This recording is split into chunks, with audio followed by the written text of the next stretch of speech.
host of the Gridiron.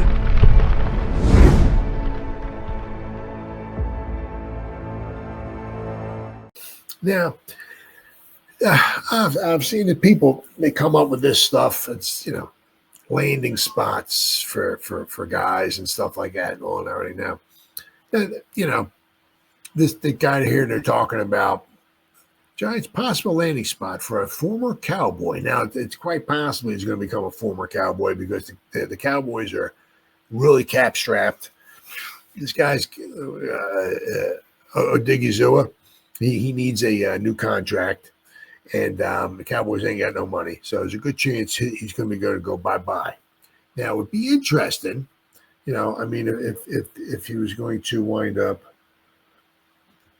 let's see where we're at here. Here we are.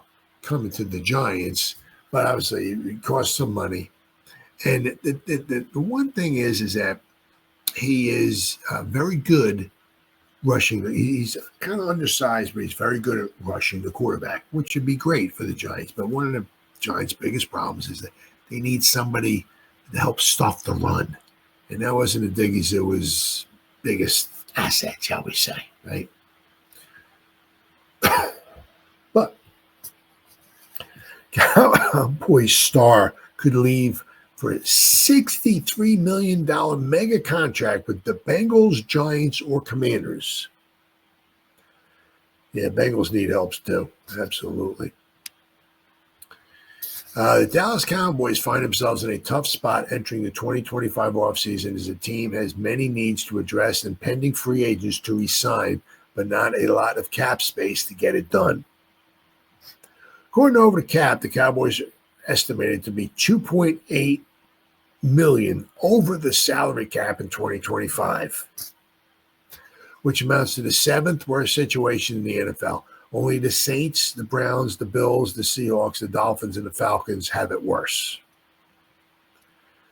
One of the team's key pending free agents, defensive lineman Osa Odighizuwa, is coming off a breakout year and is destined to see a big payday in free agency as a result, which will obviously make it tough for Dallas to keep him. So what can we expect from Odighizuwa to make? Well, the 33rd team, Marcus Mosher, I'm going to say, hope I didn't pronounce the name wrong, but predicts he'll land a 3-year, $63 million deal, which works out to $21 million a year. That would place him tied for 13th in annual average with the New England Patriots' Christian Barmore and the San Francisco 49ers' Javon Hargrave. He led all interior defenders in quarterback hits this season and is a force as a pass rusher despite less than stellar sack totals.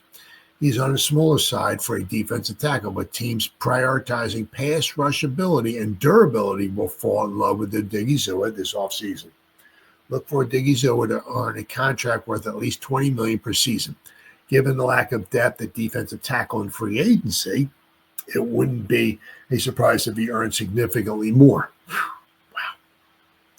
We saw Christian Wilkins sign a deal worth upwards of $27 million last year, and Odighizuwa is younger and far more durable. There could be some sticker shock when his deal is announced early in free agency. When it comes to projected suitors for Odighizuwa, Mosher sees that the Bengals, the Commanders, and the Giants make a run at him. But the thing is, once again, Odighizuwa is an okay run defender, but he really shines when getting after the quarterback. The former third-round pick tallied a career-high 4.5 sacks last season. You're in a top-notch 78.5 Pro Football Focus pass rush grade now. The interior of the defensive line is one of the biggest needs for the Bengals, Giants, and Commanders, so those are strong suggestions from Mosher, but the Giants also want one who can stop the run, too. But there are going to be more than just 3 teams interested in Odighizuwa, and all of them are likely to have more cap space to work than with the Cowboys. At this point, it would be surprising if he's with the Cowboys in 2025, which is true. The one thing is, I said, is that I have a hard time is that you know, I mean, the Giants have other needs, but you can't have too many pass rushers, right? It doesn't hurt to beef up the defensive line without any question. I would love to see him do it through the draft. There are a lot of good defensive tackles in this draft here, right? If they don't go defensive line in the first round, maybe the second round, maybe somebody in the third round, get somebody early. Don't take a Jordan Riley or DJ Davidson later on. I mean, if you want some depth, do it that way. But if you're looking for somebody with some immediate impact, somebody that can provide you with some good results in there, get somebody early. You can never hurt drafting somebody early on the defensive side, right? The defensive line. I mean, it's nice to get these sexy picks and all that and everything, but it all wins in the trenches, right? But there are, I mean, there's quite a few, free agents, Let's see what we got here. I'm not even going to do edge rushers. I'm just going to do interior defenders. All right. So according to PFF, Odighizuwa is their top interior defender. Right. Then you got Milton Williams, who is now let's see here. He's projected 3 years, $21 million. The same thing. Let's see. Okay, Odighizuwa, PFF predicts Odighizuwa 4 years, 21.25 annual average. Then they got Milton Williams. As I said, 3 years, $21 million. Let's see. They got somebody from, then there's somebody from the Lions, Levi Onwuzurike, maybe. 2 years, $8.25 million. BJ Hill, I think we all know him, right? He come cheap, basically cheap. 2 years, $10 million. That's if you even want to come back to the Giants. Who knows? But, he was, he did pretty well last year for a not a very good Cincinnati Bengals team. Then, of course, you got 97-year-old Calais Campbell is apparently still out there. He's 38 years old. Oh, my God. He's projected to have a 1 year, $3 million deal. Right? Although he graded out, he's been graded last year, graded out at 82.3. Year before that, he graded out at 80. So he's still playing at a high level. But you don't expect a whole ton from him. But, you expect somebody, as big and as strong as he is that, may be really good in the run game, right? Calais Campbell says the ageless wonder put together a sensational 2024 season as he nears 40 years of age with a trade-off in his own paraphrased words of losing some speed over time but maintaining brute strength. This reality is reflected in Campbell's elite PFF run blocking grade. Run blocking? Run blocking. Yeah. As he can still hold up the point of attack as well as anyone. I'll tell you what, if you can bring a Calais Campbell in here for $3 million, I'd rather have him here than Nacho for $3 million.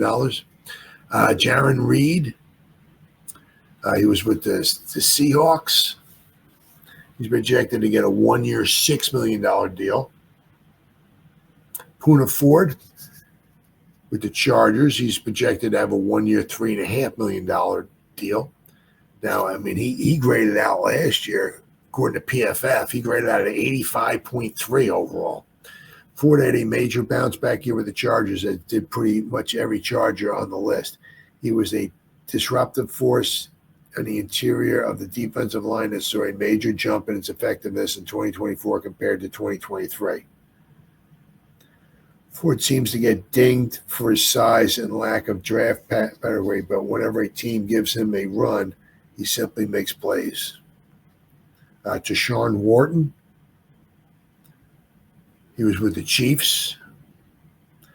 2 year, $8.25 million per year. Tier Tart, He was with the Chargers once again.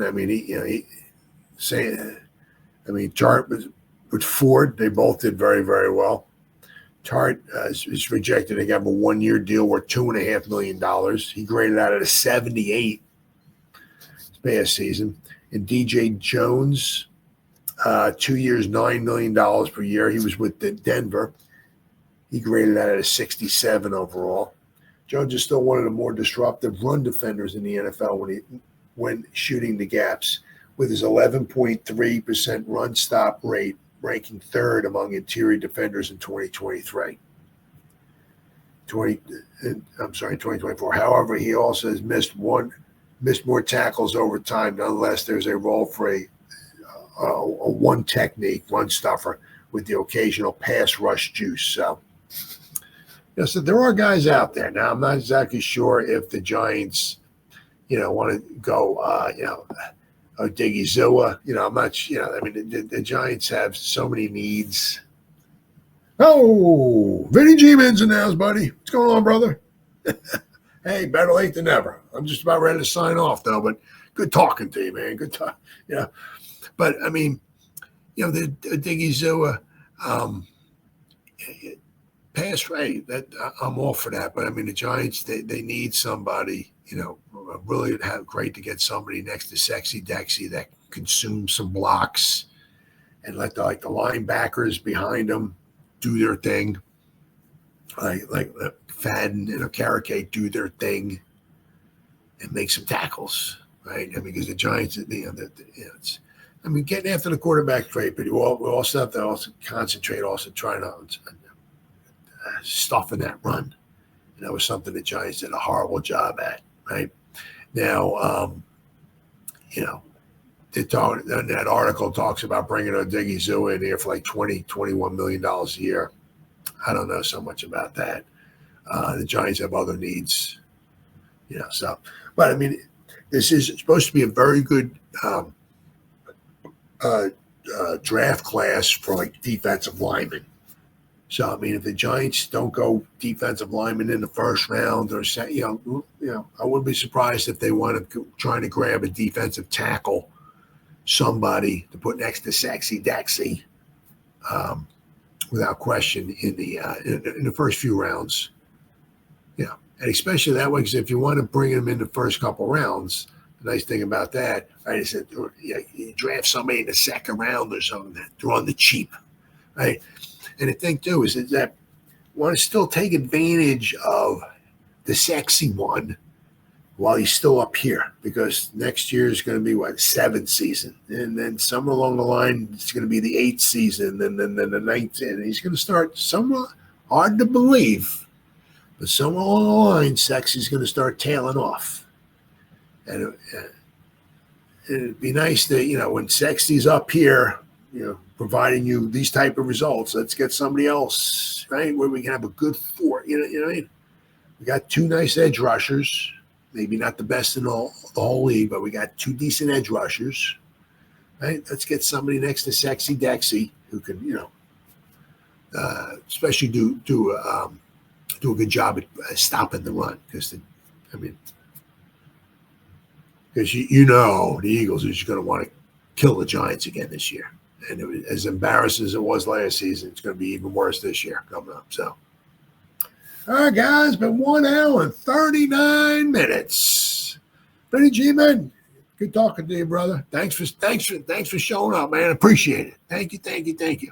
So once again, whoever spent any time listening to me live, thank you. Or if anybody's going to spend any time watching the replay this, once again, thank you so much from the bottom of my heart. It means the world to me. As always, you guys stay safe out there and go Giants. Woo! Oh, yeah.